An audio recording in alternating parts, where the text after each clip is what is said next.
The ship had no name that anyone could agree on. Different species called it different things. The Vethari called it the Mouth. The Drezan called it the Empty God. The Sorn Collective had a word for it in their shared language that translated roughly to the thing that should not be looked at directly. Most species with any real knowledge of galactic history knew exactly what it was, where it was, and why nobody went near it. The ones who didn't know found out fast, usually from an elder who sat them down with a serious face and explained things in the tone people use when they are not exaggerating. It floated at the edge of the Raylan cluster, a region of dead stars and cold rock near the outer boundary of the mapped galaxy. The cluster itself was not particularly dangerous. Ships passed through it on trade routes without much trouble. The rocks were easy to navigate around, and the dead stars gave off nothing worth worrying about. The whole region was quiet and dark and completely unremarkable in every way. Except for the ship, it had been there for over 400 years. Nobody knew who had built it. Nobody knew how old it was before anyone found it. Nobody knew what it was for, where it had come from, or what it was waiting for. What everyone did know was short and simple, and had been in every galactic safety briefing for 300 years. Every species that had tried to board it had died. All of them, without exception. The Drezan had been first. 391 years ago, a team of 12 of their finest engineers had gone out in a sealed boarding craft to study the ship. The Drezan were not reckless people. They were careful, patient, and methodical. They had mapped 17 star systems without a single crew loss. They went slowly, with full sensor sweeps, with every safety measure in place. Their boarding craft reached the hull of the ship and touched its surface. One transmission came back, a long rising tone. No words. Just that single sound climbing higher and higher for 4 seconds. Then silence. The craft was never found. The engineers were never found. The only evidence that they had been there at all was a scorch mark on the hull of the big ship, faint and about 1 meter across, shaped vaguely like a hand reaching out. 40 years later, the Kethari tried. The Kethari were not engineers, and they were not patient. They were warriors, tall and four-armed, with clay-gray skin and eyes set too wide on their faces for most other species to look at comfortably. They had conquered 11 systems in a century and had a simple approach to things they wanted. Take them. They sent 400 soldiers in 5 heavy assault craft, with equipment large enough to cut open the hull of a small moon, and they broadcast the whole operation live, so that every species in the sector could watch them take the unclaimed ship. The Kethari Grand Commander made a speech before the fleet departed. It was recorded and filed, and later studied by historians for what it revealed about Kethari overconfidence. Every species in the sector watched the broadcast. When the 5 assault craft reached 500 meters from the hull, they all stopped working. Not explosions. Not a beam weapon or a missile strike. They simply stopped. Life support, engines, backup systems, emergency manual overrides. All of it went dark and silent in under 3 seconds. The 5 craft drifted there for 2 days before a recovery team got close enough to attach cables and pull them back. Inside, they found 400 soldiers, all dead, all sitting in their seats with their hands resting in their laps. No burns, no wounds, no sign of anything that should have killed them. But every single one of the 400 had the same expression on their face. The Kethari did not frighten easily. They had built an entire culture around pain tolerance and the suppression of fear. But every one of those soldiers looked afraid, not surprised, not confused, deeply, completely, utterly afraid.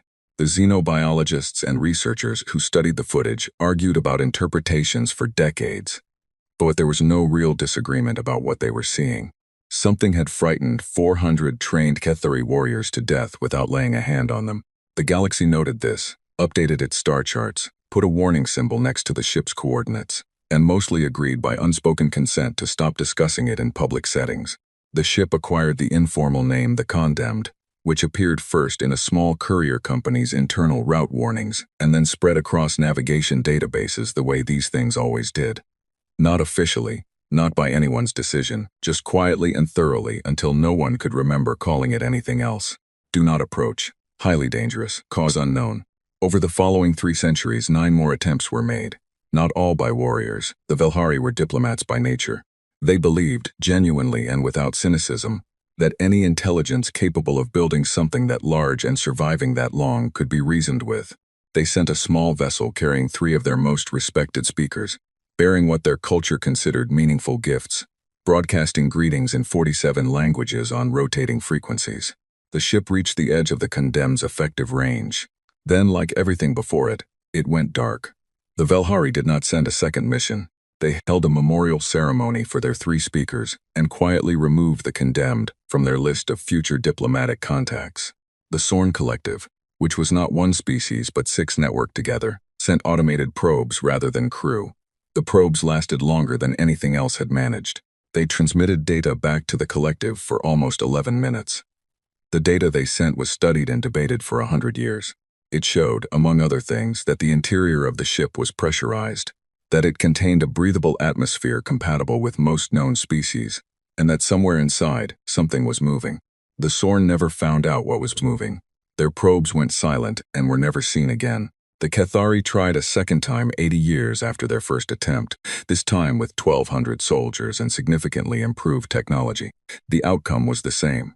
All of them sitting, quiet, afraid. After that, the Galactic Council formally classified the condemned as a restricted zone, which was their way of saying the problem was larger than their current solutions, and they hoped it would eventually become someone else's concern. Captain Elena Voss was 34 years old, compact and sharp-featured. With short brown hair she cut herself and a habit of standing with her arms crossed that her crew had quietly named the Wall.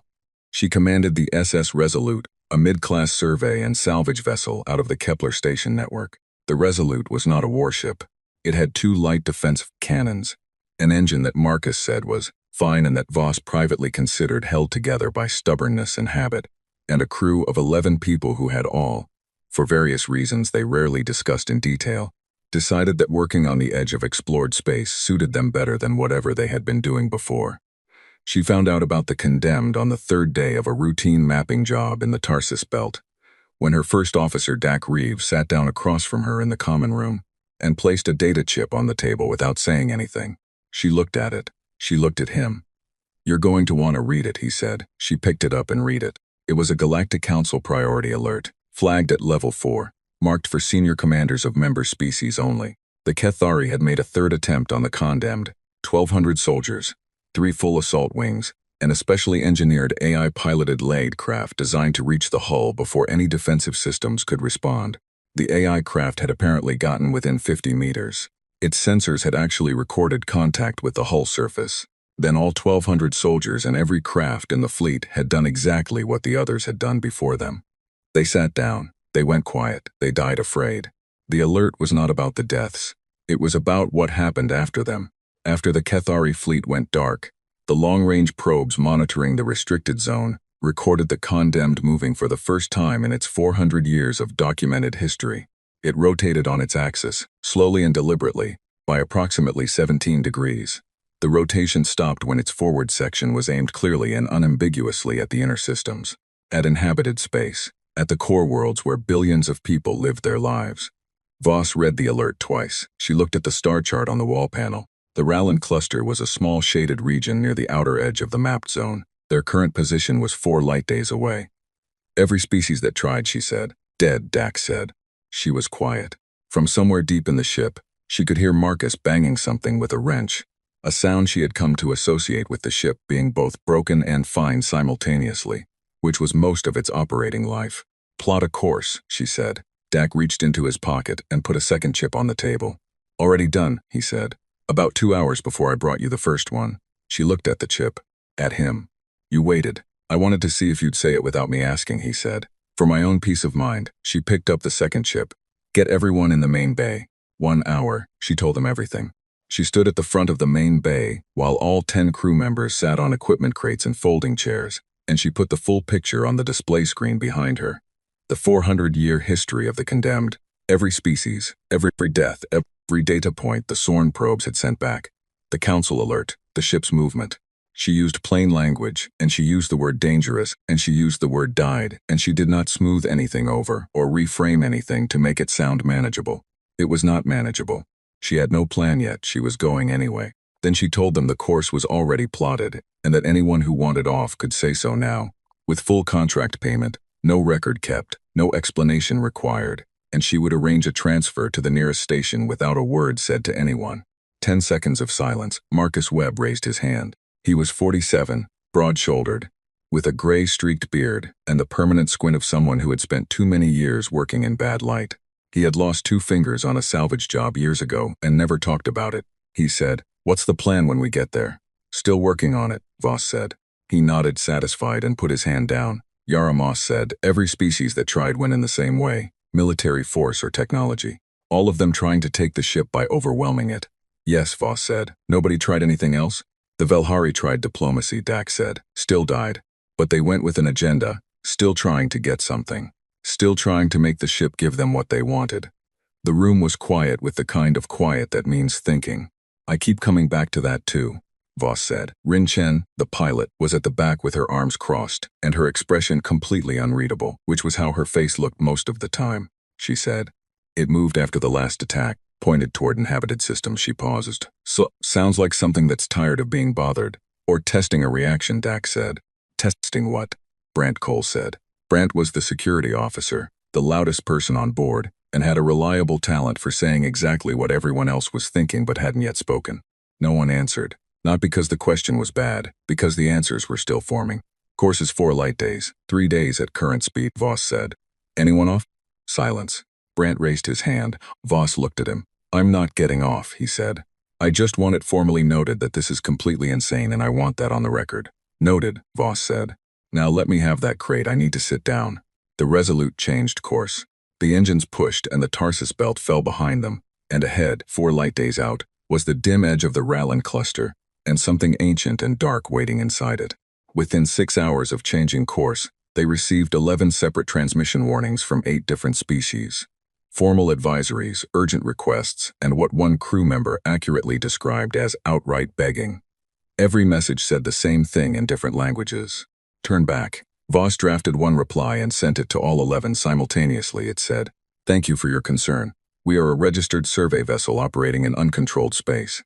We will maintain communication throughout our approach and do not anticipate requiring assistance. The responses to that were more alarmed than the original warnings. She stopped reading them. On the second day, Dak came to her quarters late and stood in the doorway. 14 long-range probes tracking us now, he said. 6 different species watching. Good, she said. If something happens, at least someone will know where we were. He leaned against the doorframe. Are you scared? She looked at her cold coffee. Yes, she said. You? Since I plotted the course, he said. Same reason you ordered it, I think. Something's been out there 400 years and nobody knows what it wants. And it moved. For the first time in 3 centuries, it moved. He paused. And it didn't move toward the Cathari home system. Didn't move toward the council. Moved toward the inner systems. Toward the youngest species in the galaxy. Voss looked at him. We're the newest ones here, she said quietly. The most recently arrived. And the first thing the condemned does after 300 years of sitting still is move. Right when humans start appearing in the outer sectors. Dak was quiet for a moment. Could be coincidence, he said. Could be, she said. Neither of them believed that. On the morning of the 3rd day, Rin's voice came over the internal comm. Careful, controlled, a fraction slower than usual. Captain, you should come up here. Voss came up. On the long-range display, close enough now to be a shape rather than a point, was the condemned. Even at this distance, through sensors and cameras, it looked wrong in a way that was difficult to explain. Not wrong like something broken. Wrong like something that existed at a slightly different angle from everything around it. As if the space it sat in followed slightly different rules than the rest of the cluster. Look at the probe data, Rin said with the same careful steadiness. Voss looked. The condemned had rotated again. The probes had tracked it and calculated the new heading and cross-referenced it with their navigation data. It was pointing directly at the Resolute. It had been pointing at them for 6 hours, since approximately the time they had stopped reading the warning transmissions. Brant appeared in the bridge doorway holding a protein bar. He looked at the display. He chewed slowly. Then he said, without much conviction, cool. He went back to finish eating. Voss stood at the display and looked at the dark shape ahead of them, massive and patient and watching. And she thought about 12 Drazon engineers, and about 400 soldiers sitting quiet and afraid, and she thought about the Velhari with their gifts and their 47 languages. And she thought about Yara saying, nobody tried anything else. All right, she said to the ship on the screen, to the empty bridge, to herself. Let's find out what you want. They crossed into the outer edge of the Rallon cluster on the morning of the 3rd day. And nobody had slept well the night before. That was not unusual before a difficult job. Voss had seen it 100 times. Alert crews got restless before hard work. They double-checked things that didn't need checking, ate more than they needed to. had conversations that started about ordinary things and ended in long silences. It meant the crew was paying attention. The ones who weren't restless before a dangerous job were the ones she worried about. But this was different from ordinary pre-mission tension, and everyone felt it. The equipment checks were longer. The silences were deeper. 3 separate crew members told Rin Chen separately that they were not scared, which meant all 3 of them were scared and couldn't say so directly without it feeling like failure. Rin told Voss this over coffee at 4 in the morning, when the common room was empty and the Resolute ran on its night cycle lighting, everything dimmer and quieter. "I know," Voss said. "They'll do their jobs," Rin said. "Fear's fine as long as it stays in the feet and out of the hands." "I know," Voss said again. Rin wrapped both hands around her mug and studied the star chart on the small panel above the galley window. The Condemned was a labeled point on it now, close enough to have its own marker, its own symbol. The symbol the navigation database used was a small red diamond, which meant hazard of unknown type, which was the database's polite way of saying we have no category for this. "Do you think it knew about us before it moved?" Rin asked. Voss had been turning that question over for 3 days. "Maybe," she said. "Or maybe it moved for a completely different reason, and we're seeing a pattern that isn't there." "The pattern's there," Rin said simply. "It pointed at us specifically, out of everything in the sector. That's not coincidence." "Then yes," Voss said. "It knew." "Then why us?" Rin asked. "There are hundreds of human ships operating in the outer sectors now. Why the Resolute?" Voss looked at her coffee. She didn't have an answer. She had been looking for one for 72 hours and she still didn't have one. The Resolute was not special. It was a middle-class survey ship with a good but not exceptional crew, an engine held together largely by Marcus's personal refusal to accept malfunction, and a record of solid but unspectacular work across 12 years of service.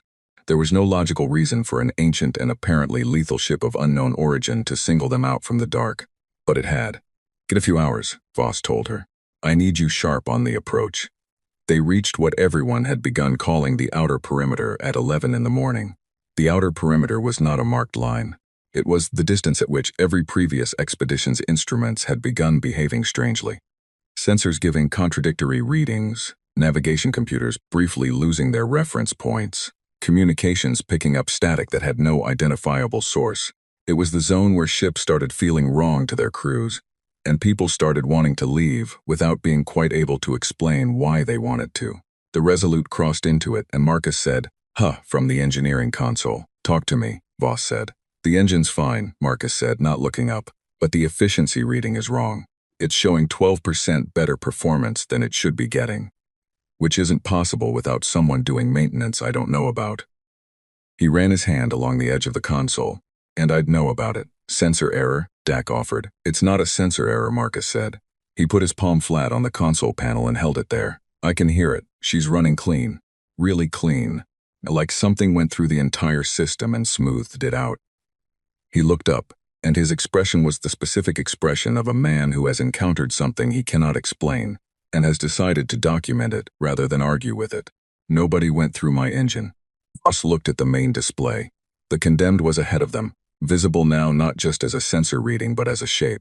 Even on the display screens, even through the cameras and sensor arrays, it was a thing that took up attention in a way that normal objects didn't. It was massive. 3 kilometers long, Dak had confirmed from the probe data, which meant that moving along its side would be like sailing the Resolute along the wall of a large building, covered in overlapping plates of dark metal that caught no light and gave none back. No visible lights anywhere on its surface. No running signals. No windows or ports that looked like anything a builder of ships would put there for a purpose. Nothing that moved or blinked or indicated anything, but it was aimed at them. Its forward section, a broad curved face of layered plating that looked from the right angle like a closed eye, was pointed directly at the Resolute. At them specifically, in all the dark space of the cluster, as if it had been waiting in exactly this position for a reason. "Weapons are offline," Brandt reported from his station. Voss looked at him. "Our weapons," he confirmed. "Both cannons. The system shows them ready. When I try to power them up, nothing happens. No error code, no fault signal. They just don't power up." Voss thought about the Cathari assault craft going dark in 3 seconds. She thought about 400 trained soldiers sitting with their hands in their laps. "Don't force it," she said. "Leave them exactly where they are." Brandt looked at the display for a moment. Then he looked at Voss with an expression that contained both reluctance and trust, which was the combination she valued most in a security officer. He nodded. Leaving them offline, he said. The internal communications screen on the bridge flickered. Then all four of the secondary displays showed the same thing at the same moment. A line of text in a language none of them recognized. White characters on black, scrolling slowly from right to left. The characters were not like anything in the navigation database's known languages index. They looked structured, like language, like something that meant specific things in sequence. But no trained eye on the ship could read them. The scroll lasted 8 seconds, and then every display returned to normal. Was that a message? Yaramos was standing in the bridge doorway, having come up from the medical bay. Her stylus was in her hand, and the end of it had clearly been chewed. I've sent it to the translation database, Dax said, recording everything. Could take a while. Could take a very long while if it matches any known language at all. Log it and keep moving, Voss said. Rin kept them on a slow, steady approach. Not hesitant, not aggressive. Deliberate, like a person walking towards something large and uncertain, and choosing to do it with their chin up. Voss had picked the speed carefully because it looked like neither fear nor hostility, though she was aware the ship ahead of them could probably read whatever it wanted into their behavior regardless. At 300 meters from the hull, she said, "Stop here." Rin stopped them. The condemned filled most of the front viewport. At this range, the true scale of it was almost impossible to hold in the mind. Each of the overlapping metal plates on the hull was larger than the Resolute. The plates layered over each other in a pattern that repeated, but was never quite identical, like the scales of something biological that had grown rather than been built. The surface was not smooth. There were lines and grooves, markings of different depths, some that looked manufactured and deliberate, and some that looked like old damage, old scars from things that had happened a very long time ago. The metal had color in it that the cameras caught better than the human eye.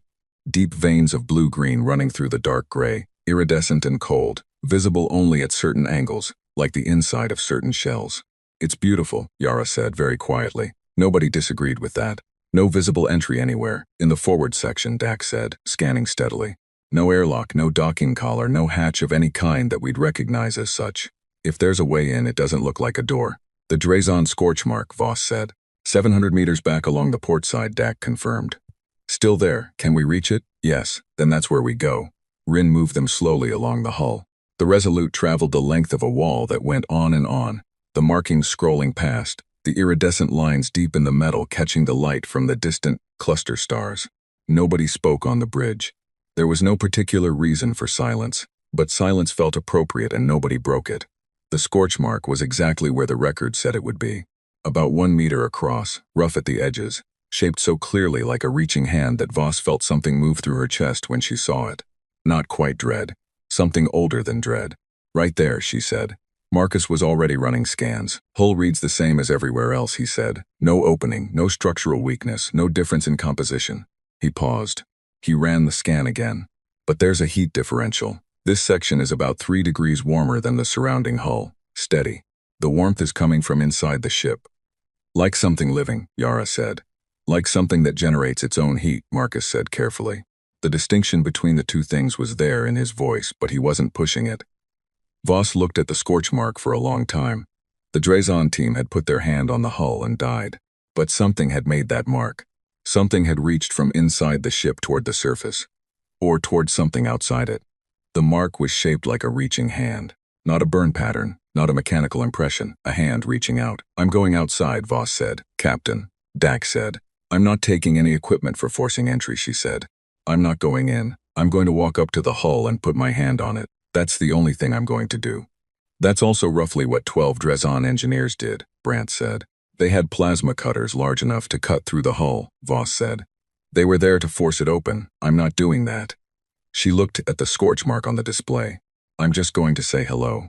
Brandt looked at her for a long moment with the expression of a man who thinks the plan is dangerous but has decided to support it anyway, because something about it makes sense to him, even if he can't fully say what. He said, "I'll get your suit." She went out alone. She had insisted on that part. If the ship was going to do something to the first person who touched it, she was not going to let it do it to 2 people at once when she could prevent that. She suited up in the airlock, ran all her checks twice, and stepped out through the outer door into the cold black of the cluster. The hull was right in front of her, huge and dark and close, and the faint iridescent veins in the metal caught the dim light of the distant stars. She activated her maneuvering thrusters and moved toward the scorch mark. She reached out. She pressed her palm flat against the hull. It was warm. Not the warmth of metal that has been sitting near a heat source. Warm from the inside, steady and constant. That specific quality of warmth that only comes from something generating its own heat. From some internal process that does not stop. She had felt it before once, pressing her hand against the hull of a pressurized habitat after a power failure to check if the heating core was still running. That same quality. That same certainty of something alive, or at minimum, something continuously active on the other side. She held her hand there. 30 seconds. A minute. Nothing happened to her. No systems failed, her suit held, her readings were normal. No sound, no signal, no attack. She moved her hand slightly and pressed it still again. The hull vibrated. Just once, gentle low, like a single deep breath taken by something very large and very slow. A pulse almost. Then 3 meters to her right, the hull opened. Not fast, not violently. Smoothly the way a hand opens when it is not making a fist. Several overlapping plates shifted and slid away from each other, folding back into the surrounding hull with a sound her helmet mic picked up as a sustained low tone. One steady note, resonant, unlike anything she had heard before. The opening that appeared was roughly 2 meters tall and 1.5 meters wide. It was dark inside, but not completely dark. From somewhere deeper in, a faint blue-gray light pulsed slowly and steadily, regular as breathing. Voss looked at it. She looked back at the Resolute, small and solid 50 meters away, and she knew her crew was watching every second of this on the camera feed. She pressed her comm. "I found the door," she said. A short silence. Then Marcus said, in a voice of very deliberate calm, "Of course you did."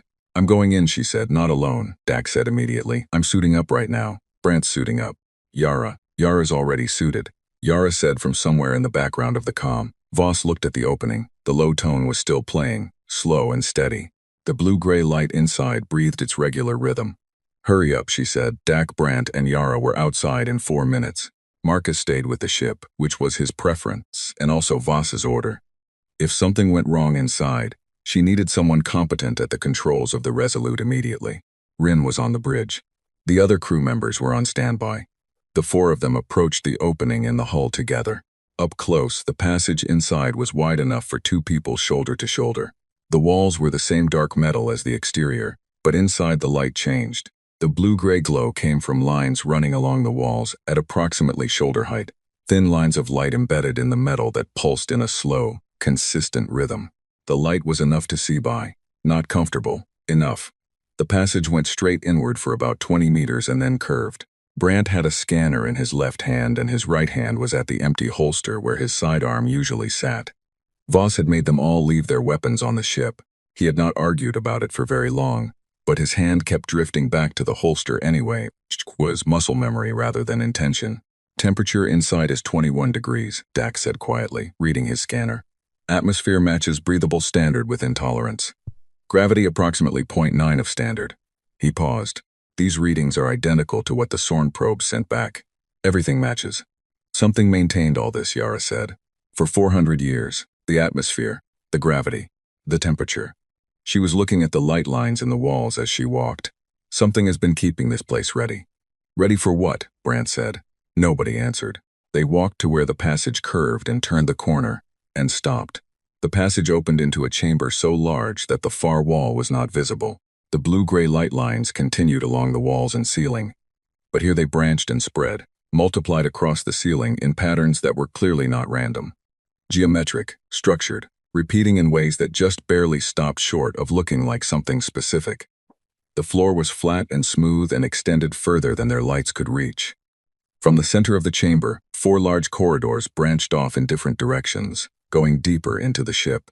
And from somewhere inside, from somewhere beyond all 4 of those corridors, there was a sound, low, very low, below comfortable hearing range, felt more than heard, a vibration in the chest and the bones. It was the same sound the hull had made under Voss's palm. The same quality, the same rhythm. Brant turned slowly, scanning in all directions. "Nothing on motion sensors," he said quietly. "Nothing reading as biological. Nothing reading as weapons systems or charged emitters or anything I recognize, actually. Scanners picking up a lot of energy readings, but nothing that categorizes into a known type." "The ship is active," Dax said. "Something's running in here. A lot of things." Voss stood in the center of the chamber and looked at the 4 corridors and felt, with a certainty she could not explain and did not try to, that the ship was doing the same thing she was. Looking back, deciding something. "It let us in," Yara said. Yes, Voss said. Every other species, it killed them outside. It never let them in at all. Yes, Voss said.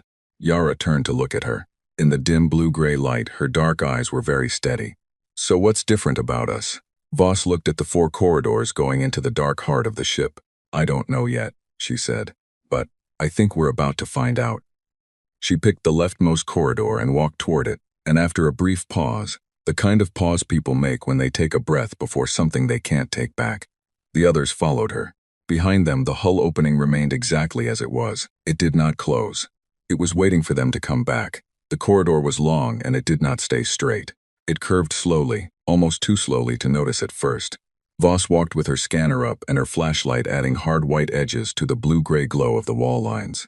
The corridor went left, then leveled, then went slightly down. The ceiling was higher than it needed to be, high enough for something larger than a human, or for something that wanted open space above it. The walls were covered in the same overlapping plate design as the exterior, but here, the plates were smaller, the pattern finer, and the markings were denser. Lines and shapes and characters that looked like the text that had appeared on the Resolute's displays, repeated in sections, different in others, running floor to ceiling in columns like a library built into the walls. Same script, Dax said, scanning the walls as he walked. Same characters as the transmission we received. It sent us its language, Yara said. Or part of it, Dax said. Or a greeting. Or its name. We don't know what we received. It sent us something, Yara said. Before we even got here, it sent us something while we were still on the Resolute. Voss kept walking. The floor beneath her boots was solid and seamless, the same dark metal, and it transmitted the low vibration that was still going. Deeper in the ship, something pulsed at that same steady rhythm. She had stopped calling it a sound in her head and started thinking of it as a heartbeat, though she was careful not to say that out loud because she was the captain, and she needed the crew to follow facts, not her metaphors. The corridor opened into a smaller chamber, not vast like the first one. This was more like a large room, 20 meters across, with a ceiling 10 meters high and walls that curved inward at the top to meet in a single point. In the center of the room was a structure, not a machine, not exactly, more like a raised platform, roughly hexagonal, about a meter high. The top of it was flat, and on the flat surface, arranged with a precision that made them all slow down and look, were objects, 17 objects. Spread across the platform surface, some touching, some apart, each one different. Some were clearly technological, components, devices, pieces of equipment. Others looked geological, samples of rock or mineral. One appeared to be a container, sealed, with markings on it. One was small and dark and looked, from a certain angle, organic. Brant scanned them from the entrance to the room. Not explosive, not charged. No active energy outputs. They're just sitting there. Each one's from a different species, Dax said, moving closer. He was photographing everything. I recognize some of these. This material composition is consistent with Dresden manufacturing. This one is Sorn Collective Tech. I've seen this type in reference databases. He straightened up slowly. These are from every expedition that came here. The room was quiet. They tried to take things, Voss said. The Cathari, the Dresden. They came here to claim the ship. The ship took something from them instead. It keeps records, Yara said. She was standing at the edge of the platform looking at the objects without touching anything. These are its records, proof that they were here. The hand-shaped scorch mark on the hull, Voss said. It didn't come from the Dresden team burning through the hull. It came from the other side. From in here, the ship reached out and left a mark. Why? Brant said. Because something was there, Voss said. It leaves a record when something comes. She looked at the platform, 17 objects, at least 17 species, all dead. She looked at the empty space on the platform surface. There was room for more. Nobody said what they were all thinking. Keep moving, Voss said. They went deeper. The corridors branched and connected. A system more like a living thing's internal structure than like the layout of a ship built for practical purposes. There was no obvious logic to where things were. No clear separation of engineering sections from crew sections from storage. Everything was continuous, connected, the wall markings unbroken, the light lines never stopping. The vibration got stronger the further in they went. Not threatening, just present. Like the ship was breathing harder, the deeper they went, or breathing with more intent. Yara stopped in a side passage and said, in here. The room she found was small, the smallest they had encountered. The walls were covered floor to ceiling in the script, more densely written than anywhere else. Column after column of it, and in the center of the room, suspended from the ceiling by thin cables of the same dark metal, was something that looked, more than anything else, like a map. It was a sphere roughly 2 meters across, The surface of it moved. Not quickly, not mechanically. It shifted slowly, sections of it sliding over other sections in the way that tectonic plates move, except that the patterns on the surface were clearly positional data. Stars, systems, regions of space. Voss recognized the Rallon cluster. She recognized the inner systems, the core worlds, the mapped zone. She recognized features of the galaxies she had been navigating for 12 years. And she recognized that the map showed things that were not on any human chart. Regions beyond the outer boundary of explored space. Systems that no surveying mission had ever reached. A vast section of the galaxy that was marked differently from the rest. Covered in a dense pattern of the ship's script, detailed and thorough, as if the ship had been there, had studied it all, had recorded everything. This ship has been further than we have, Dax said very quietly. He was pointing at a section of the map that was so far from known space that it had no reference points at all, just the ship's own markings and notation. A lot further, Voss said. The sphere continued to shift, its patterns rearranging slowly in an endless geological meditation. It wasn't displaying for them, specifically. It was doing what it always did. They were just there to see it. Yara was looking at the script on the walls. She had been silent for a while, which Voss had learned meant she was assembling something in her head. It's been alone for a long time, she said. This ship has been here for 400 years, and before that it was out there. She gestured at the far reaches of the map. For however long it was traveling, alone, studying, waiting. Waiting for what? Brandt said. It was the same question he had asked at the entrance to the first chamber. He asked things twice sometimes. It was how his thinking worked. He asked a question to open it, and then he asked it again when he actually wanted an answer. Nobody answered him this time either. But this time the silence was different, more thoughtful, less a failure to answer and more a choosing to sit with the question. They left the map room and kept going. 2 hours in, the ship started testing them. Voss would not call it that at first. She would call it malfunction, environmental anomaly, coincidence. But by the fourth event, she stopped arguing with herself about what to call it. The first event was the floor. A section of the corridor floor ahead of them simply disappeared. One moment it was there, solid and dark and continuous. Then it was not. A gap, roughly 2 meters across, dropped away into something deep and dark below, the bottom not visible on their lights. The wall markings on the edges of the gap were dense, as if the text had been building toward this point. Brandt scanned the gap. 15 meters down, a hard surface, nothing else. Brandt looked at the gap. He looked at the other side where the corridor continued. He looked at Voss. Voss looked at the gap. She took a running step and jumped across it. She landed on the other side cleanly, stumbled one step, caught herself. She turned around. On her side of the gap, the wall markings were continuing to shift, scrolling slowly, as if something was updating them. One by one, Dak, Yara, and then Brandt jumped across. Brandt made a quiet sound of personal objection when he landed but said nothing else. They kept moving. 40 meters further, the light lines in the walls went out. Complete darkness. Their flashlights came on automatically, which was the designed response. But in the sudden shift from that blue-gray glow to hard white beams, the corridor felt different, smaller. The sounds of the ship more present, the vibration in the floor more noticeable. They had been in the dark for approximately 90 seconds when Yara said, "Wait." They stopped. "The lights didn't go out," she said. "The spectrum changed. Look at your light beams. What's reflecting?" Voss looked. In her flashlight beam, the walls showed something the blue-gray light had not shown. The script markings on the walls were three-dimensional. Not just engraved into the surface but raised, layered, with depth and shadow that the even ambient light had completely erased. In the directional beam they looked completely different, more like structures than inscriptions, more like a physical record than written language. "It made us look," Yara said. "It changed the light to make us look at this differently," Dak said. He was already photographing everything, capturing the directional shadows, the three-dimensional depth of the markings. The lights came back on after 12 more seconds. The third event was the vibration. It stopped. Between one breath and the next, the constant low pulse that had been running through the ship since they entered, that steady rhythm that Voss had stopped calling a sound and started thinking of as a heartbeat, simply ceased. The silence it left was so complete that all four of them stopped walking at the same moment. Nobody gave an order. They just all stopped and stood in the sudden quiet and felt it. 12 seconds of absolute silence, then the vibration returned, but not the same rhythm, slower now, longer between pulses, as if whatever generated it had made one adjustment and settled into a different pattern, as if it had been watching them notice the silence and had decided something based on how they stood in it. Voss looked at Dak. Dak looked at Voss, he said very quietly. It's calibrating. Calibrating to what? Brant said. To us, Voss said. The fourth event was the one that removed all doubt. They had found a large secondary chamber, roughly 3 kilometers into the ship. It was different from the entrance chamber. This one had structures in it. Not furniture, nothing recognizable as furniture, but forms that rose from the floor in arrangements that suggested use, without revealing what use. Columns, surfaces, recesses in the walls at varying heights. The light lines were brighter in here. The script on the walls was different. Not the scrolling columns from the corridors, but something more like images.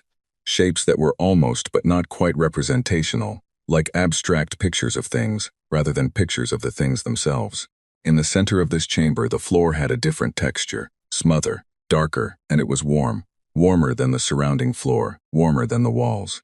The specific warmth that Voss had felt on the outside hull, coming from inside, that warmth was here, generated from directly underfoot. She stood on the warm section of floor and looked up at the ceiling. Above her, set into the highest point of the chamber ceiling, was something she had not seen anywhere else in the ship. It was a circle, roughly 3 meters across, of a different material than the surrounding metal. Not dark, not blue-gray. Pale, almost white, luminescent on its own without any light lines feeding it. It glowed with a steady, even light that was warmer in color than the rest of the ship. Something closer to the yellow-white of a star than the cool blue of the wall lines. And it was looking at her. Not metaphorically. Not in the way people said, the Mona Lisa looked at you wherever you stood. The circle was oriented toward her. When she took 3 steps to the left, the orientation shifted. Not the whole circle, but a subtle change in the quality of the light, in where the intensity was focused, to track her movement. When she stopped, it stopped. When Dak walked across the warm floor section, it moved to follow him. When Yara sat down on the floor, it settled its attention on Yara and stayed there. Brant stood off to the side on the regular floor and watched all of this. He said, "It's looking at us." "Yes," Voss said. "The ship is watching us," he said, making sure the idea was fully stated, fully out in the open where everyone could look at it directly. "Yes," Voss said. "It has been this whole time," Yara said. She was still sitting on the floor. She had pulled her knees up and was looking at the glowing circle above her, without any fear in her face. Something else was there instead, the expressions of someone who has just understood something that they had been circling for a while. The floor gap, the lights going out, the rhythm changing. It wasn't testing whether we could handle obstacles. She paused. It was watching how we handled obstacles, how we thought, how we talked to each other, what we prioritized. It was watching to see what we are, Dak said. Voss looked at the circle above her. It moved very slightly, tracking her. "Then let it watch," she said. She reached into her kit and pulled out the small handheld camera she always carried on survey jobs. A habit from 10 years of documentation work, nothing special about it. She held it up and pointed it at the glowing circle. She took a picture of it. The circle pulsed once, a single bright flash, quick and clean like a shutter closing. The same light, the same warmth, but deliberate, intentional. It took a picture back. Brant made a sound that was almost a laugh, almost. Did it take our picture? "Yes," Yara said, and she was smiling, the first real smile any of them had smiled since boarding the ship. "I think it did." The chamber was quiet except for the low returning pulse of the ship's rhythm, steady and slow. The glowing circle above them held its warmth. And somewhere deep in the ship, further in than they had yet gone, past more corridors and chambers and things they hadn't seen, something that had been waiting for a very long time was doing something that, if it had a face, might have looked like relief. They stayed in the chamber for another hour. They didn't rush. They walked the edges of the room and looked at the structures and photographed everything. And Dak spoke into his recorder, and Yara wrote notes on her scanner screen. And Brant sat down on the warm floor section, with his back against one of the column structures, and ate a protein bar from his suit pocket with total composure, as if sitting inside an ancient and possibly conscious alien ship eating a snack was a perfectly reasonable thing to be doing. The glowing circle above him watched him eat with what Voss, for the rest of her life, would describe as curiosity. They made their way back to the entrance, past the map room and the record platform and the dark metal corridors, and they went back out through the opening in the hull that was still exactly as they had left it, still breathing its slow tone, still waiting for them. Voss was last. She turned in the opening and looked back at the blue-gray dark inside. "We'll be back," she said. She did not say it to her crew, she said it to the ship. The tone from the opening changed pitch, just slightly, just for a moment, then settled back. Voss had been on enough survey jobs to know when a communication was minimal and still complete. She went back to the Resolute and started planning for tomorrow. That night, 14 alien species long-range probes tracked the Resolute sitting stationary against the hull of the Condemned and tried to make sense of the sensor data they were recording. Representatives from 6 galactic governments received reports from their monitoring teams. 3 emergency council sessions were convened in the space of 4 hours. A great deal was said in many languages by many senior officials about what the humans were doing, and what it might mean and what should be done about it. None of them had any answers. None of them had good ideas. All of them were, in their various ways, afraid. On the Resolute, Marcus Webb was in his engine room, running diagnostics on a system that was still running at 12% above standard efficiency with no explanation, and humming to himself and thinking. On the bridge, Rin Chen was monitoring the probe signals tracking them and writing a very calm and thorough report about what she was seeing and what she thought it meant. In the common room, Voss was at the table with a mug of tea and all of Dak's recordings from inside the ship and the translation database running its comparison work, 3 hours into a process that the system estimated might take 3 days. She was not waiting on the database. She was thinking about the glow, the warmth, the picture it had taken of them, the way the rhythm of the ship had changed after they sat in that silence together. Calibrating, Dak had said. She turned the word over in her mind. Something that had been waiting for 400 years, that had turned away every species that had come to it with force or with agenda, was calibrating to 11 humans on a 60-meter survey ship with no plan, no weapons active, and a protein bar eaten in its central chamber. She looked at her tea. Tomorrow she was going back in. Deeper this time, all the way to wherever that pulse was coming from. She had the feeling it was expecting her. They went back the next morning with 6 people instead of 4. Voss brought Marcus, because she needed someone who could look at technology and understand what it was doing, even when the technology was nothing he had ever seen before. She brought Nadia Pett, who was the ship's communications specialist and the quietest person on the crew, and she had a theory about Nadia that she hadn't put into words yet. She brought Leon Hargrove, who was crew maintenance, and who had a specific ability to stay completely calm in situations that should not be calm, which was a talent she trusted. And she brought Rin, which meant leaving Dak on the Resolute as acting captain, which Dak accepted with the expression of a man who knows he drew the short straw, but also knows why. If something goes wrong in there, Dak told her before she suited up, I need to know about it immediately. You'll know, she said. How? Because the monitors will stop getting our signals, she said. Which is when you take the ship out of range and contact the council. And do what? Dak said. Tell them we got further than anyone else, she said. Tell them it didn't kill us. Tell them the ship breathes. She checked her suit seals. That'll be enough to keep people working on this for another 100 years. That's not nothing. Dak looked at her. You're not planning to come back out, are you? Not today. Not until you find whatever's at the center of it. I'm planning to come back out, she said. I'm just not planning around the possibility that I won't. She picked up her kit. There's a difference. They went back through the entrance, past the record platform and the map room, through the corridors with their dense writing, and this time they took the rightmost of the 4 main corridors branching from the first chamber, the one they hadn't explored yet. Voss had chosen it deliberately. If the ship had been watching them yesterday, she wanted today to look like a choice, like curiosity, like the kind of purposeful not following the same path that distinguished exploration from following instructions. The corridor was different from the one they had taken before, wider, the ceiling higher. The script on the walls less dense but different in character, larger marks, spaced differently, with sections that looked almost like numbered sequences, diagrams, possibly, instructions, possibly. The corridor was also warmer, and as they went deeper, the warmth increased gradually, building in small steps rather than arriving all at once. Marcus walked with his scanner in one hand, and his other hand trailing along the wall, not quite touching the marked surface. He did this for about 10 minutes before Voss asked him what he was doing. Feeling for vibration changes, he said. There are subsystems running in these walls. Energy conduction, I think, though not in any configuration I've seen before. Something is moving through the walls, not electricity, not heat transfer, not anything I can categorize cleanly. He lifted his hand and looked at it, but the distribution pattern is consistent, regular, like it has a purpose and it's doing it very reliably. What kind of purpose? Yara asked. She had come again, and she had spent the first 15 minutes of their walk photographing the wall script at every different angle her suit could manage.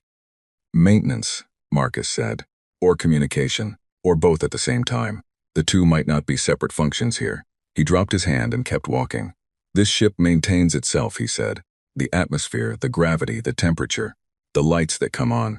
Something in these walls is doing all of that continuously, without stopping, for however long this ship has been operating.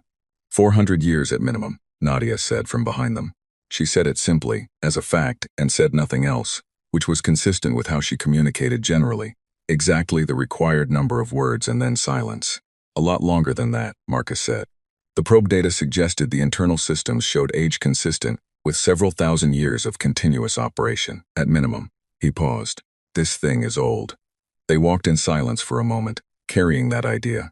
The corridor ended in a room that was not like anything they had found the day before. It was large. Not as large as the main entrance chamber, but large enough that when they walked into it, the first thing everyone felt was the ceiling being higher than it needed to be. The room was circular, and the floor, unlike the corridor, was not a flat continuous surface. It had levels. Concentric rings stepped down from the outer edge toward the center, like an amphitheater, each level about half a meter lower than the one outside it, with the lowest point, the center, roughly 3 meters below the entrance level. At the center, filling the lowest ring, was a pool. Not water, not any liquid any of them could identify on sight. It was dark as the hull metal, which shouldn't have been possible for a liquid, and perfectly still, and it gave off a faint light from somewhere below its surface, deep blue, regular as the pulse of the ship. The pool was roughly 5 meters across. Around its edge, the floor had markings, not the script from the walls, something different. Symbols arranged in a ring, evenly spaced, each one unique. Yara counted them, moving her light slowly around the ring. 17, she said. Nobody moved for a moment. 17 species, Voss said. Same number as the objects on the collection platform. They're symbols, Nadia said. Voss moved to the first step and started down toward the center. The warmth increased as she descended. At the bottom, standing at the edge of the pool, the low vibration of the ship was strong enough to feel in her chest, in her teeth. Not painful, not overwhelming, just deeply present, like standing too close to a large speaker. She looked at the 17 symbols. She looked at the pool. On the ring of symbols there was a gap. Between two of the symbols, the gap was roughly the same width as the others, as if it was a space waiting to be filled. An 18th symbol that hadn't been placed yet.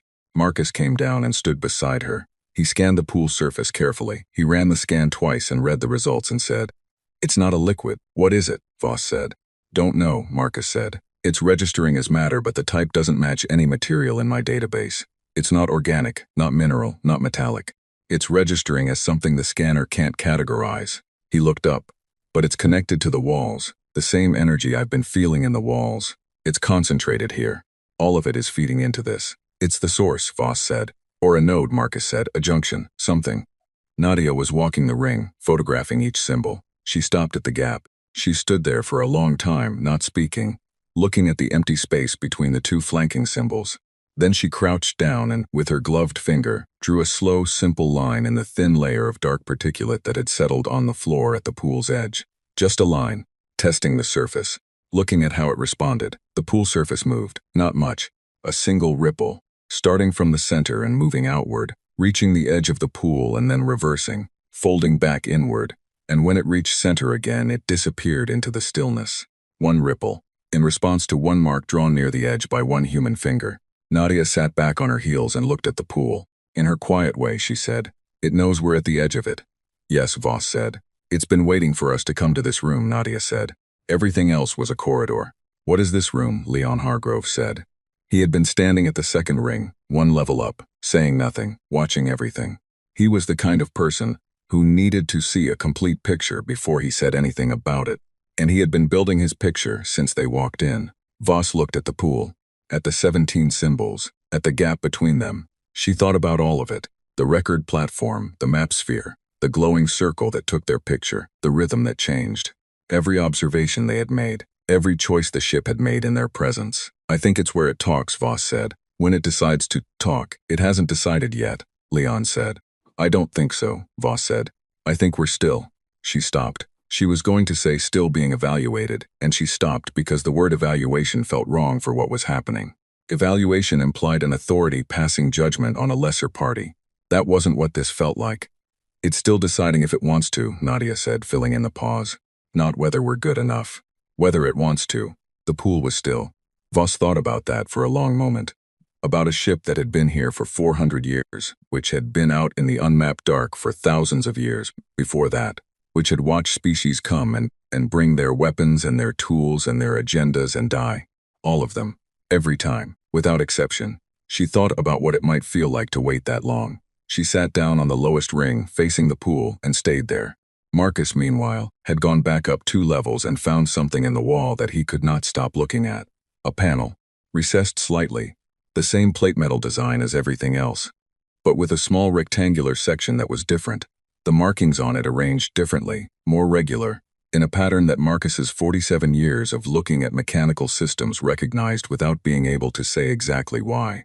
He looked at it for a while. He got out his small multi-tool. He looked at it some more. He put the multi-tool away. He looked at the panel again with just his eyes and his experience, and the accumulated knowledge of a career spent understanding how power moved through systems. He went down to Voss. "There's a panel up there," he said quietly. "I think it's a control interface of some kind." "Don't touch it," Voss said. "I know," Marcus said. "But if I'm reading it right." He paused, choosing his words. "If I'm reading it right, it's not in its standard operating state.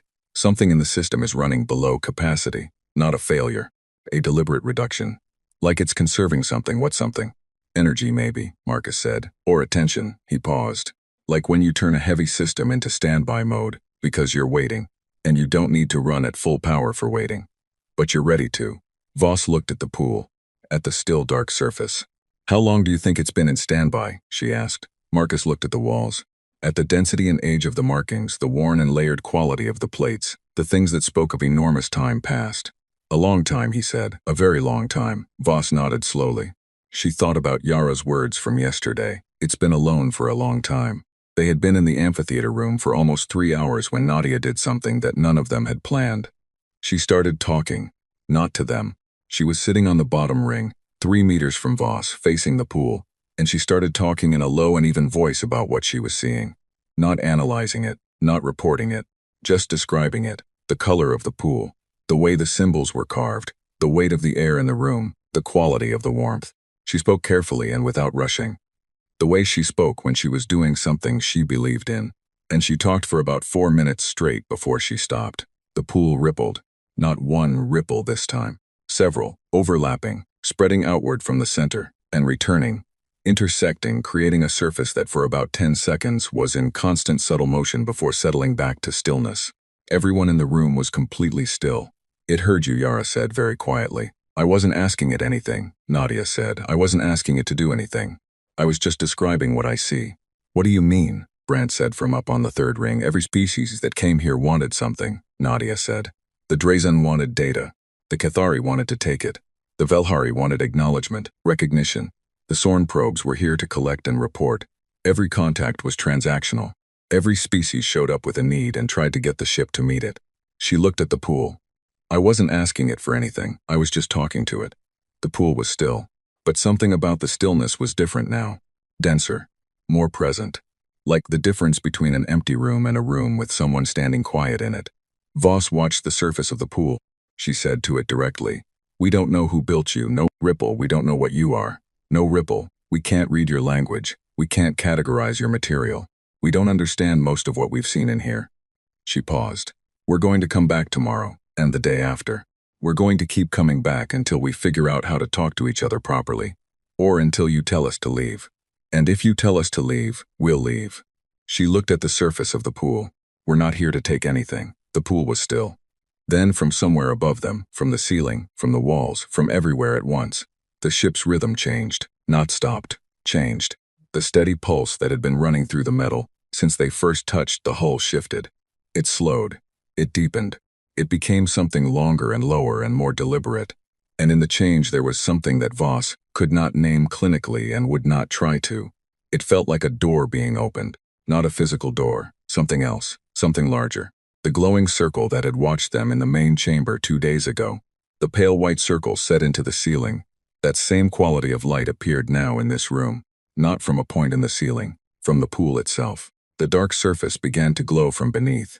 That warm pale light rising through whatever the dark material was, and the pool lit up slowly and steadily until the whole room was different.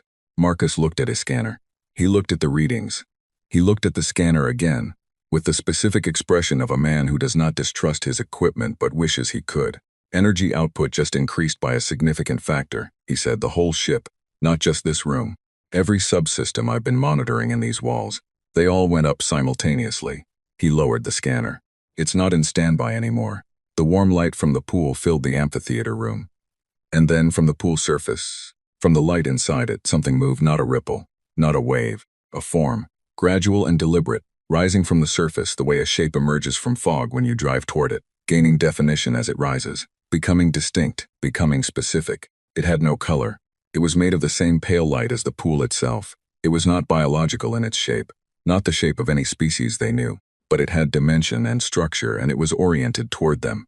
It stopped rising when it reached approximately 2 meters tall. It waited. Everyone in the room was perfectly still. Voss stood up from where she had been sitting. She stood at the edge of the pool, facing the light form directly, and she said, "Hello." The form moved. The light within it shifted, patterns flowing through it from base to apex, complex and rapid, lasting about 5 seconds. Then it was still again. "We can't read that yet," Voss said. "We'll learn." "We want to learn." She paused. "My name is Elena Voss. This is my ship. We're from a planet called Earth in the inner systems. We've been traveling in space for about 100 years. A pause. "You've been traveling a lot longer than that." The form was still. Nadia said quietly, "Ask it what it wants."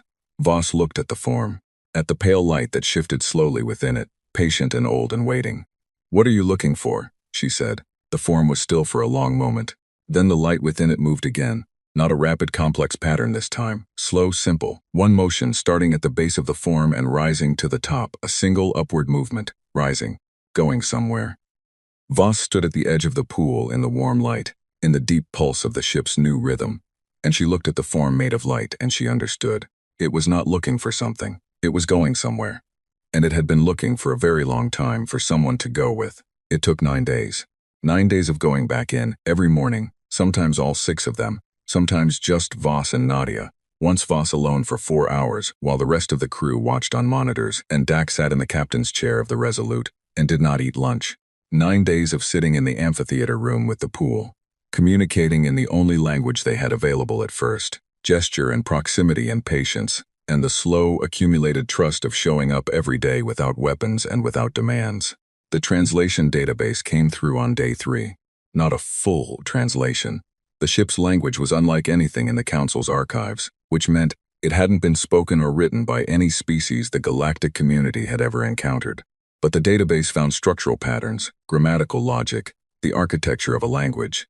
And that was enough for Nadia to start building a bridge. She worked on it for 6 hours a day in a corner of the bridge, cross-referencing the ship's script against every known linguistic root, building a framework that was mostly guesswork at first, and became less so the longer she worked. The ship helped.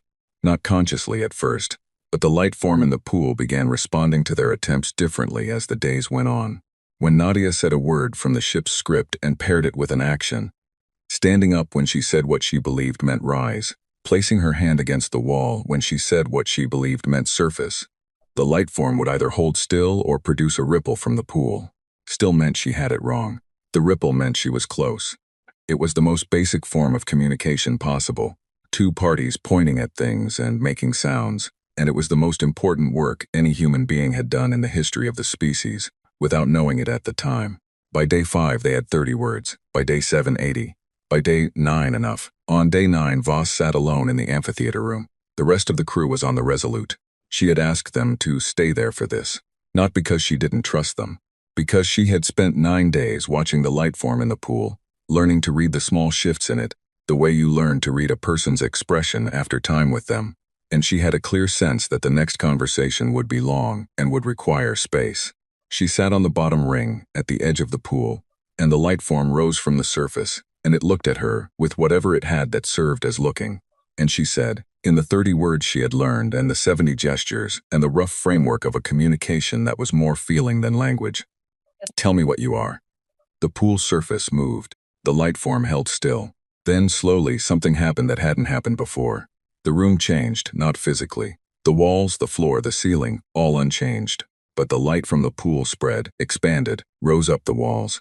And in the light, the script on the walls transformed.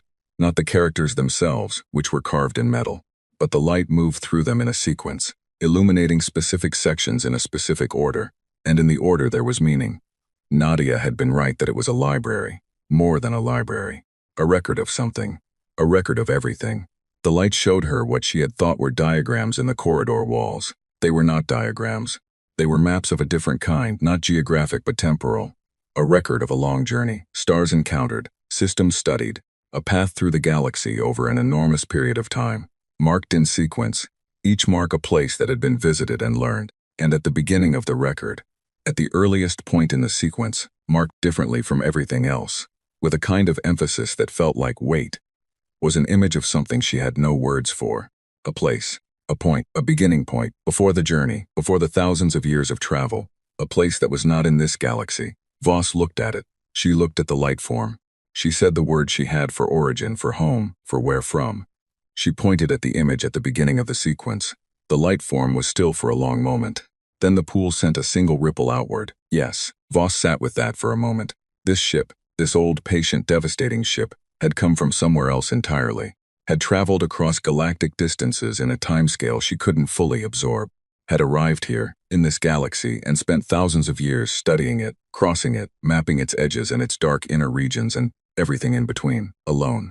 Why did you stay in the cluster, she said. Why stop here in this place for 400 years?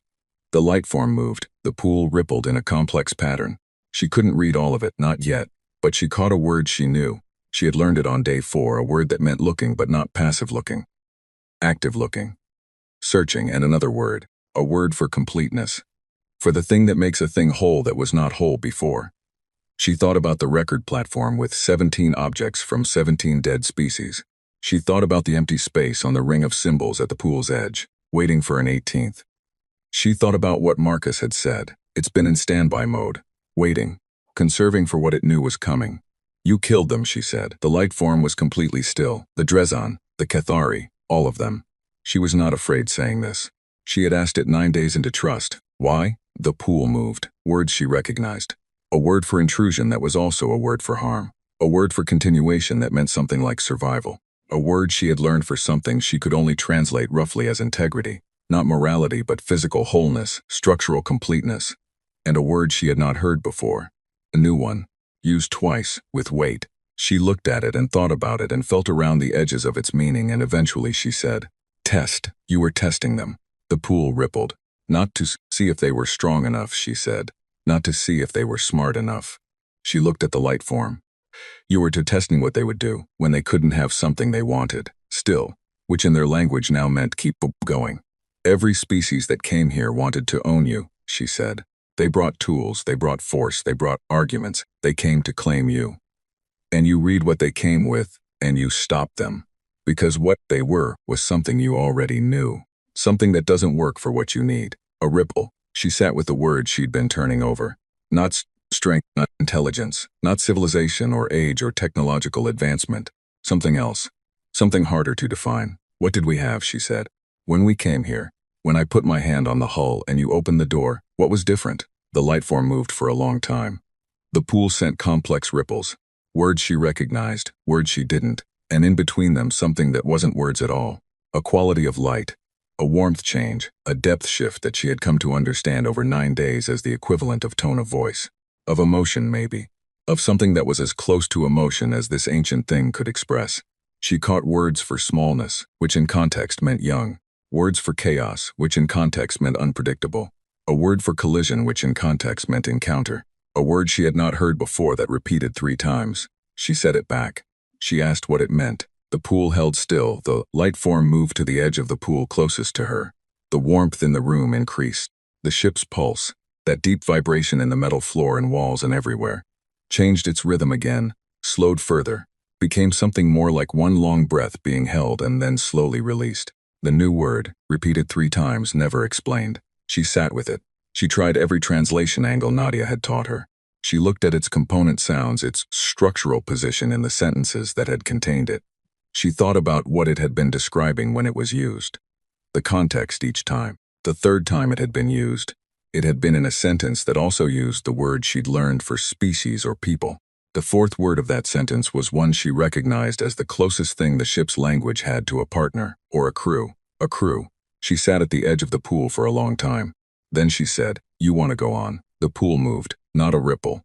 A wave, a real movement, full surface, every part of the pool moving at once. "Yes, you've been mapping this galaxy," she said, "for thousands of years. And you're done, you've seen it. And you want to go further.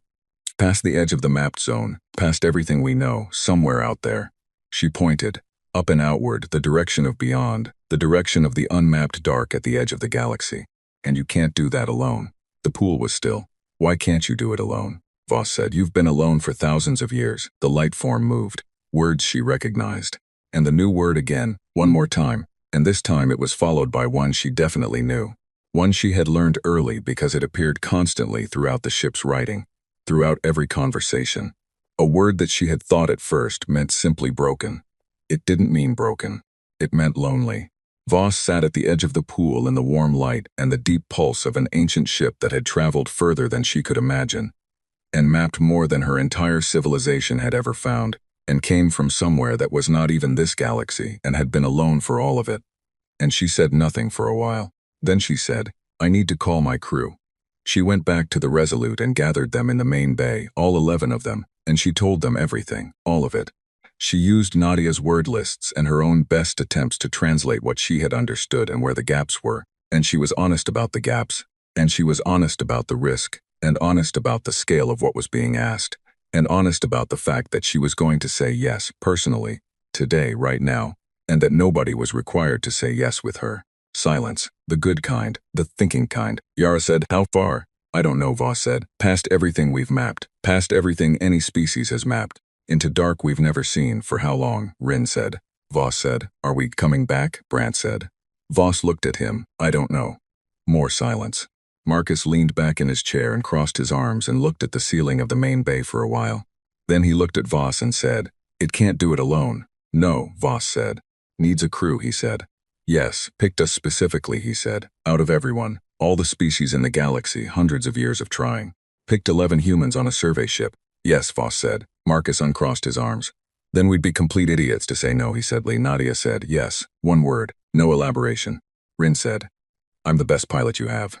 "Leon, I fixed the forward sensor array 3 times last month. It'll need me." One by one, all 11 of them said yes. Some quickly, some after long silence. Brandt last, who looked at the wall for almost a full minute and then said, "If we don't come back, do we get to name the ship?" "Yes," Voss said. "Good," Brandt said. "I've been thinking about names." He paused. "I'm going to need a minute." The galactic community found out over the next 24 hours. They found out because the 14 monitoring probes that had been tracking the Resolute went offline. One by one, the probe signals disappeared from the monitoring networks of 6 different governments. When the last one went silent, the data teams who had been watching the feeds around the clock called their senior officials with the news. The Resolute was no longer in the Rallen cluster. The Condemned, which was also no longer in the Rallen cluster, was no longer in any position the long-range scanning networks could detect. Both ships were gone. The Galactic Council convened a full emergency session within 3 hours. Representatives from 14 species were present. The meeting lasted 11 hours. It covered the implications, the precedents, the gaps in understanding, the danger. It covered what humanity had done that no other species had managed. It covered the possibility that the humans had been destroyed. A possibility that became less convincing the more they examined the probe data from the final hours, which showed not destruction but departure, not death but direction. Outward, toward the unmapped dark beyond the galaxy's edge. It covered the possibility that humanity had, in less than 2 weeks and with a mid-class survey ship and 11 crew members and no plan, become the crew of the most dangerous, most ancient, most powerful ship that any species in the known galaxy had ever encountered. The Vethari representative, whose people had called the ship the Mouth, sat in silence for the final 3 hours of the session and said nothing when others asked her views. When the session ended and the hall began to empty, she remained in her seat, looking at the last probe image captured before the signals cut out, a long-range photograph of the Condemned, its hull lit from within now with a warm pale light that it had never shown before in 400 years of monitoring, and beside it the small silhouette of the Resolute, close to its flank, 2 ships aligned. The image showed the 2 ships at the moment before they moved, before they went further than any probe could follow. She had thought, all her life, that the Mouth was a weapon. Her species had called it that for centuries, a dormant weapon, a deadly one. She had been wrong about what it was. She had been wrong about what it was waiting for. She had been wrong about humanity too. Every species had been. The humans were not the newest species in the galaxy because they had arrived late. They were new in a different sense. New in the way a thing is new when it is still finding out what it is. When it has not yet decided to be afraid of what it doesn't understand. When it will still sit in an ancient chamber and talk to the dark and eat a protein bar against a strange column and take a picture of something alien and wait for it to take one back. She looked at the image for a long time. Then she looked at the empty space in the star chart where the two ships had been. On the ship. On the Condemned, which now had a name that 11 humans had agreed on. A name they had painted in white letters on the inner wall of the entrance chamber in their own alphabet. Voss stood on the bridge. The bridge was not what she had expected. She had expected machinery, controls, instruments, the architecture of command that she understood from 20 years of working ships. What she found was a room at the forward apex of the vessel with a curved wall that was transparent. Not a window, not exactly, but a surface that showed the outside with complete clarity, that showed the stars ahead, and the dark between them and the edge of everything mapped and familiar falling away behind. The light form was here too, in a smaller version, rising from a point in the floor without a pool, just present, just available, just there. Nadia was at one section of the curved wall, building her dictionaries, her frameworks, her translation tools. Marcus was already in the walls of the ship, figuratively and almost literally, running his diagnostics and his tests, and developing an understanding of the engineering systems that no other human would have, and that he treated with the same quiet competence he brought to everything he'd ever worked on. Rin was in the pilot's position, which was not a chair and a console, but something more like a space that fit her and oriented to her and knew what she was doing when she did it, which she had tested for 3 hours, and declared acceptable with the restraint of someone who actually found it extraordinary. Brandt had gotten to name the ship. After 11 minutes of deliberation, which had involved him going back and forth on 4 different options while the rest of the crew waited with varying degrees of patience, he had announced the name. He picked it for no reason he could fully justify. He picked it because when he sat in the amphitheater room and looked at the pool and felt the pulse of the ship through the floor, it felt like something with direction, something that had been here and was going there and had not yet stopped. He picked it because of what Nadia had translated, the word for lonely, the word for going on, the word for the thing that makes a thing complete that was not complete before. He picked the name that felt like what the ship was actually doing. He called it the first step. The crew had been quiet for a moment after he said it. Then Voss had nodded once and Nadia had gone to get the white paint, and that was that. The first step moved toward the unmapped dark beyond the outer edge of the galaxy, carrying 11 humans and one ancient consciousness that had been waiting, for centuries, for millennia, for longer than human civilization had existed, for someone who would show up without a plan and sit in its chambers and talk to its dark and mean none of it as a threat. Someone who had not yet learned to be afraid of the things they didn't understand. Someone new enough to still be curious. Voss stood at the transparent wall and looked at the stars ahead, at the dark between them, which was vast and deep and unknown and full of things nobody had ever seen. At the edge of the mapped zone passing behind them, falling away, becoming just another starting point. The ship's pulse ran through the floor under her feet, steady and deep, not standby, not waiting. Full power, fully awake, fully in motion for the first time in a very long time. She put her hand flat against the transparent wall, the same gesture she had made against the hull at the beginning of all of this. Palm flat, patient, present. The wall was warm. Warm from the inside, from something alive on the other side. She kept her hand there, and she looked at the dark ahead, and she said nothing, because nothing needed saying. And behind her, the 11 people who had decided to go somewhere nobody had ever been were getting to work. The first step went on.